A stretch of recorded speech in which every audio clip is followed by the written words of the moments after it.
O primeiro caso de infecção do novo coronavírus no Brasil foi registrado em fevereiro de 2020, no dia 26. Assim como em todas as outras áreas, o mundo dos esportes foi afetado, tendo que se readequar desde maneira de como ser disputado até a reorganização de datas de disputa, com paralisações ao meio do caminho. No mundo do futebol não foi diferente. Como a gente bem sabe, aqui no Brasil, no futebol, a gente tem os campeonatos estaduais, que foram paralisados em março. Além disso, não só os estaduais daquele ano, 2020, foram afetados. Todo o calendário, desde o nacional e continental, foi paralisado, adiado. Bom, o retorno foi acontecendo gradativamente, à medida que o Campeonato Brasileiro, o nosso Brasileirão, e a Copa do Brasil de 2020 acabaram no começo de 2021, algo nada habitual para o brasileiro. Essa drástica mudança afeta inevitavelmente a temporada de 2021. A tendência é que ao longo do ano as competições fiquem cada vez menos encavaladas no calendário brasileiro. Porém, o início da temporada nesse sentido, no sentido de datas muito juntas para competições, foi bem conturbado. As partidas desde 2020 passaram a acontecer sem torcidas nos estádios, aspecto que machuca muito o torcedor, que tem que acompanhar o seu time de longe. Isso também afeta, é claro, os componentes da equipe, já que jogadores, por exemplo, não podem contar com o apoio das arquibancadas no meio da partida. O ânimo fica para baixo. O ambiente do futebol ficou pesado. E nesse sentido, no lado dos negócios também foi muito afetado, já que os times não contam mais com o dinheiro na arrecadação da bilheteria. O aspecto mais preocupante volta a ser o calendário, que está extremamente apertado, forçando, por um lado, os times de melhor aporte financeiro a adotarem um revezamento, já que eles têm jogadores de mais alto nível, consequente daquele aporte financeiro. Porém, com um campeonato de alto desgaste físico, esse revezamento fica maçante e os jogadores, sejam eles titulares ou reservas, que estão entrando em diferentes partidas, ficam com um nível um pouco mais abaixo. Os times de menor aporte financeiro, por outro lado, têm que usar geralmente os mesmos jogadores, já que eles têm um alto nível maior do que os reservas e se desgastam bastante. Analisando os grandes paulistas, o Santos, por exemplo, que não vive grande fase financeira, teve que jogar pré-Libertadores junto do início do Campeonato Paulista e, tendo se classificado para a fase de grupos do torneio continental, acabou tendo mais jogos. O time da Baixada, que geralmente se espera uma vaga em semifinal do Campeonato Estadual, acabou que quase foi rebaixado. O Corinthians, que assim como o Santos vive uma fase financeira complicada, teve que jogar Sul-Americana, Campeonato Paulista e fases anteriores ainda da Copa do Brasil, estando vivo ainda somente no torneio nacional, além do Campeonato Brasileiro, Série A, é claro, que se iniciou no fim de maio. O São Paulo se classificou de maneira direta para a fase de grupos da Libertadores e com tranquilidade chegou na final do Campeonato Estadual. O grande símbolo dos problemas causados pela pandemia da Covid-19 foi o Palmeiras. O clube palestrino teve que jogar a final da Copa do Brasil, onde se sagrou campeão em fevereiro, e o Mundial de Clubes, que terminou em quarto lugar. Essa sequência de jogos não levou para um descanso, mas sim para os 2 jogos da Recopa Sul-Americana e o jogo único da Supercopa do Brasil, onde saiu derrotado em ambas as competições. Além disso, jogou a fase de grupos da Libertadores, onde se classificou sem muitos problemas, e no Campeonato Estadual fez a final com o São Paulo. A quantidade de jogos no curto espaço de tempo atual é desumana. Feita essa contextualização dos times paulistas no início de temporada de 2021, eu, Gabriel Aragão, passo a bola agora para o Gabriel Yudi, que conversou com o João Vitor, do Mídia Palmeirense. Vai daí, Gabriel. Aqui eu e o Gabriel Aragão, só que ele não está, vamos falar com o setorista do Mídia Palmeirense, João Vitor. O Twitter deles tem quase 50 mil seguidores e a gente vai falar um pouco sobre o Palmeiras, que foi um dos times que mais tiveram prejuízo com essa pré-temporada maluca que a FPF trouxe para os times paulistas. João, bem-vindo. Obrigado, Gabriel. Eu conheço como Yudi, vocês conhecem como Gabriel. Obrigado pelo convite. O Yudi é um irmão meu, então é sempre um prazer estar ajudando ele aí. A primeira pergunta é: como o Palmeiras lidou com esse início de temporada desumano, já que a temporada de 2020 acabou já com a de 2021 rolando? Você falou tudo, na verdade, né? A temporada 2021 do Palmeiras começou com a 2020 ainda acontecendo. O primeiro jogo do Palmeiras na temporada 2021 foi contra o Corinthians, logo um clássico, porque a primeira rodada do Palmeiras foi adiada, então o primeiro jogo do Paulistão foi contra o Corinthians, e foi no meio entre os jogos da final da Copa do Brasil. Então, o Palmeiras jogou com o Grêmio no domingo, jogou com o Corinthians já por 2021 na quarta e voltou a jogar por 2020, entre aspas, no outro domingo. Então, o time não teve pré-temporada, né, que é o tempo de férias, junto com a preparação. A forma que o Palmeiras lidou, que foi até alvo de crítica por parte da imprensa, foi esse rodízio no Campeonato Paulista e no rodízio de férias. O que foi o rodízio de férias? Tiveram 15 jogadores, 10 jogadores, aliás, que saíram de férias no primeiro momento, assim, que foi o grupo A das férias, que eram os que jogavam mais regularmente. Então, assim que acabou a Copa do Brasil, eles já saíram de férias. E teve o segundo grupo, que quando esse primeiro grupo voltou, aí eles saíram de férias por mais 10 dias e retornaram. Nesse meio tempo, o Palmeiras continuou jogando, claro, e usaram muitos jogadores das categorias de base, mas jogadores que não tinham subido no ano passado. Então, deu espaço para Fabinho, deu espaço para Giovani, deu espaço para Garcia, Vanderlan. Então, o Palmeiras optou por isso daí em parte do campeonato. Como a Libertadores também rolou durante o Paulistão, o Palmeiras continuou com o time alternativo no estadual, para poder focar na Libertadores, já que o grupo do Palmeiras era muito difícil. Eu conversei com o Yudi antes de começar a Libertadores e ele deu a opinião dele lá, que era um grupo muito difícil, mas que ele achava que o Palmeiras passava. Eu não tinha tanta certeza porque o Del Valle e o Defensa estavam meio frescos, assim. Então, a parte física contava muito. Mas essa foi a estratégia do Palmeiras. No final das contas, deu certo. Você conseguiu usar o Paulistão de laboratório, conseguiu chegar na final do Paulistão e conseguiu a classificação antecipada no seu grupo da Libertadores e em primeiro lugar ainda. Qual a diferença, na sua opinião, do que o Palmeiras e do que o Santos fizeram nesse Paulistão? Porque ambos foram com times da base, todos. Certo. Acredito que, se eu não me engano, o Palmeiras tinha mais sub-17, mas o do Santos foi sub-20 completo. Qual a maior diferença das duas equipes para você? Porque o Palmeiras conseguiu se classificar aí com pontos bons, em qualquer outro grupo teria se classificado sem aquele sufoco que a grande mídia mostrava. E por que o Santos teve um desempenho tão apático e brigou para não cair na última rodada? Certo. Antes de mais nada, eu vou, entre aspas, defender o Santos aqui, né? O Santos, ele, além dos problemas dentro de campo, vamos dizer assim, quais são os problemas dentro de campo? Dentro de campo, você perdeu o seu técnico da última temporada, né? Você perdeu o Cuca, que fazia um bom trabalho, você trouxe o Ariel Roland, isso é um ponto bom, era um ponto que eu achava positivo, só que aí você não teve Marinho no começo do campeonato, você perde o Soteldo no meio do caminho, você perde o seu técnico no meio do caminho, de uma forma totalmente absurda e exagerada. E tem outro ponto que o Santos também perdeu o Veríssimo, que hoje é zagueiro de seleção brasileira. O Santos perdeu o Pituca, que era um excelente meio-campista. E o Santos também não teve pré-temporada. Assim como o Palmeiras, o Santos não teve pré-temporada. E teve que pôr os meninos para jogar. Esse campeonato paulista tiveram gratas surpresas, assim, porque muitos times menores fizeram boas campanhas. Você teve Guarani fazendo boa campanha, você teve Mirassol fazendo boa campanha, você teve Novo Horizontino chegando na final até da Taça do Interior agora, fazendo boa campanha. Então, acho que tá chegando um pouco do momento da gente parar de achar. Tipo assim, eu ainda considero que os grandes com força total têm que se classificar, mas de repente não olhar com tanta surpresa assim, meio que menosprezar o trabalho feito em outras equipes, porque do outro lado você tem 11 jogadores, você tem um técnico trabalhando, então tem esse ponto também.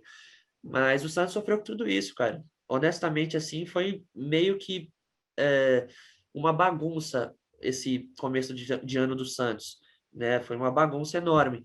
E claro, também tem a cabeça dos meninos que vão entrar para jogar. Você não sabe como vai ser, de repente, a estreia de um jogador no Campeonato Paulista, que já é muito disputado. Você não sabe como ele vai lidar. O Yudi pode me corrigir. O Kaique, eu acho que tem 17 anos, né? 2004, fevereiro de 2004. 17 anos. Então, tipo, ele já é titular do Santos com 17 anos. E é a primeira temporada dele, entendeu? Então, tem muitos aspectos que você tem que se considerar. A base do Palmeiras hoje em dia, ela é muito boa. Ela é muito vitoriosa no 17, ela é muito vitoriosa no 20, principalmente. Hoje em dia, mais no 17 do que no 20, porque os do 20 estão muitos estão subindo e estão tendo uma transição. Mas é uma base muito bem preparada. E o Abel sabe trabalhar com esses jogadores. Ah, seria hipocrisia não, seria mentira eu falar que o Palmeiras só jogou o campeonato com jogadores subindo. Não jogou, porque você não teve nenhum titular assim. O Giovani não é titular, tipo, ele foi em alguns jogos, mas não era titular, entendeu? Então o Palmeiras foi meio que com uma equipe alternativa em determinado momento, porque você tinha Gustavo Scarpa jogando, você tinha o Alain Pereur, você tinha tinha o Papagaio, que já não é o primeiro ano dele de profissional, ele já jogou em Goiás, jogou em Atlético Mineiro. Então tem toda essa diferença, a diferença do planejamento e a diferença dos jogadores do Palmeiras que quando assumiram o posto de titulares no Campeonato Paulista, já tinham uma certa experiência. A terceira pergunta é: como o Palmeiras, você tem alguma ideia, noção de como o Palmeiras se precaveu de possíveis lesões? Tanto que no jogo contra o São Paulo, né, na última quinta, no dia 20, o São Paulo perdeu 2 titulares e o Palmeiras não perdeu nenhum. E o Palmeiras vem numa sequência muito maior que a do São Paulo, porque o São Paulo teve uma parada a mais do que o Palmeiras. Sim, sim, é que tudo, o contexto, a gente tudo tem que ter um contexto, né? Qual que é o contexto da temporada do Palmeiras? Não, tipo, é um contexto já ligado com a temporada passada. O São Paulo meio que não. O São Paulo teve um tempo para se preparar com o Crespo, teve um tempo sem grandes jogos, assim, né? Jogos decisivos. Então a carga, tipo, o que se espera fisicamente dos jogadores, a expectativa física é menor do que em jogos menos decisivos, assim, digamos assim, né? Então o São Paulo teve sim o Campeonato Paulista para preparar a equipe.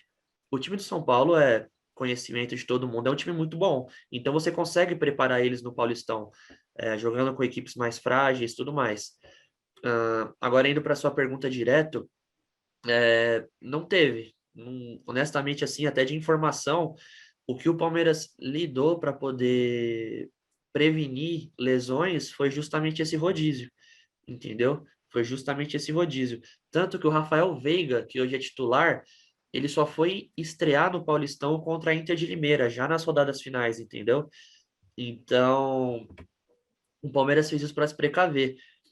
Obviamente, o Palmeiras queria se classificar no Paulistão. O Palmeiras quer o título paulista. O Palmeiras não, gente. O Palmeiras não menospreza o Paulistão.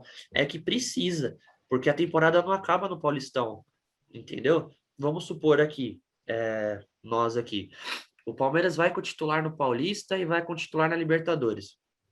Palmeiras, o Palmeiras na estreia da Libertadores jogou com o Universitário na quarta. O jogo acabou depois da meia-noite, ou seja, de quarta para quinta. Na sexta, já teve jogo com São Paulo, cara. Já teve jogo com São Paulo. O Palmeiras acabou perdendo. Então, você não tem o que fazer. Você tem que alternar essa equipe para você poder ter um desempenho melhor na Libertadores e para você prevenir lesões também. Hoje o Palmeiras tem o núcleo de saúde e performance, né? Que é um núcleo científico muito bom. Modéstia à parte, é muito bom, um dos melhores que tem no Brasil, que justamente trabalha essa parte da fisiologia, né?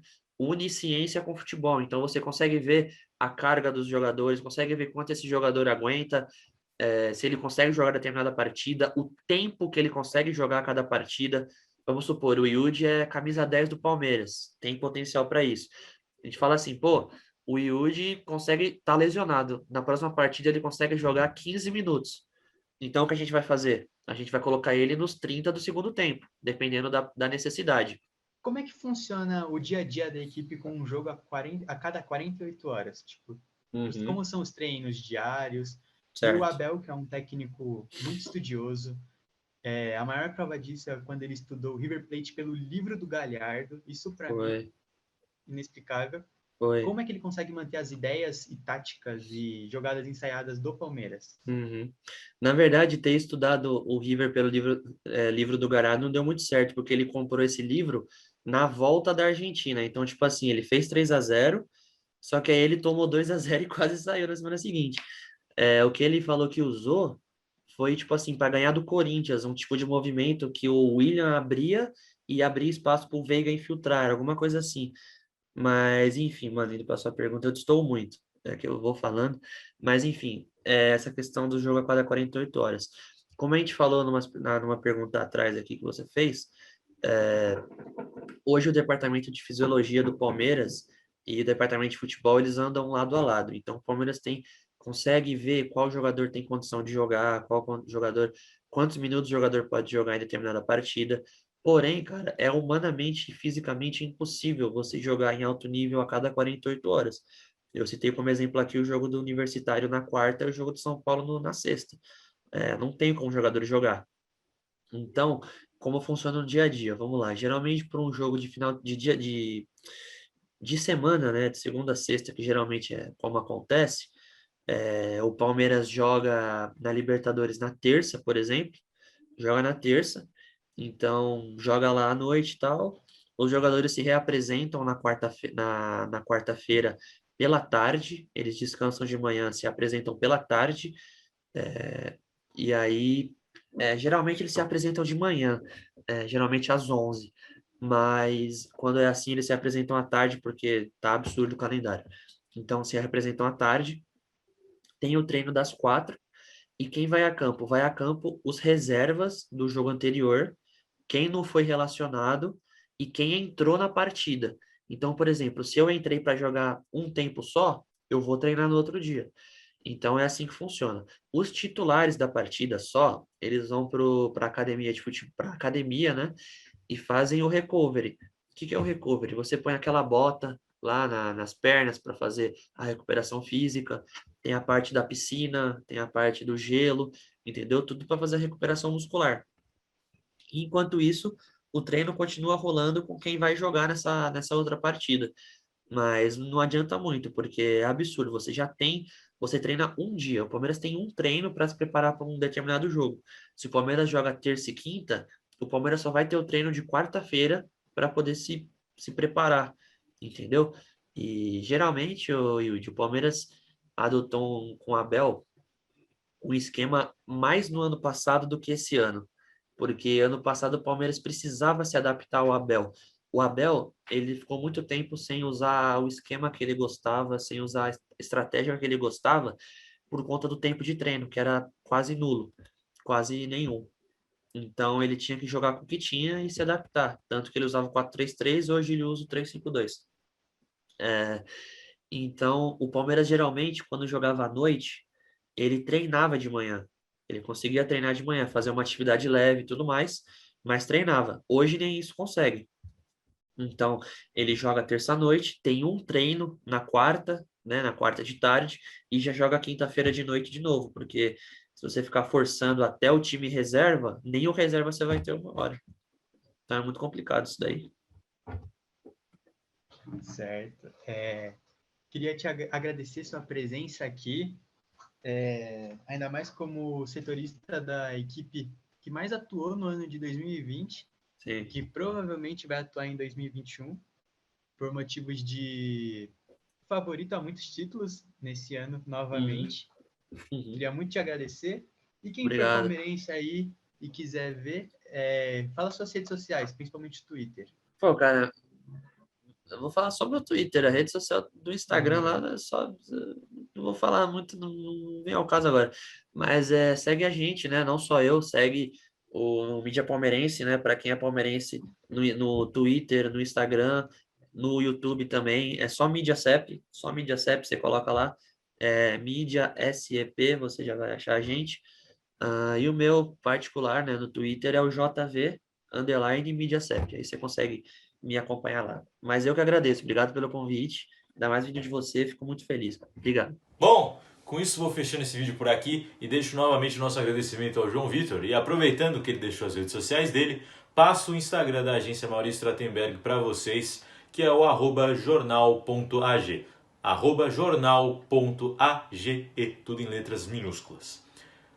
Não só isso, convido você também a me seguir no Twitter. Lá eu sou @Gabriel Aragal, RGAIR das iniciais em letras maiúsculas. E também no Instagram, mas lá eu sou @Aragal06, tudo em letras minúsculas nesse caso. Além de mim, convido você também a seguir o Gabriel Yudi no Twitter, que é @Gabriel_Yudi. @Gabriel_Yudi, Yudi com Y-U-D-I-I, 2 Is. E nesse caso, G e Y das iniciais em letras maiúsculas. No Instagram, a mesma coisa, só que as iniciais em letras minúsculas, ou seja, tudo em letras minúsculas. Bom, obrigado a você que assistiu até o fim e eu me despeço por aqui. Valeu!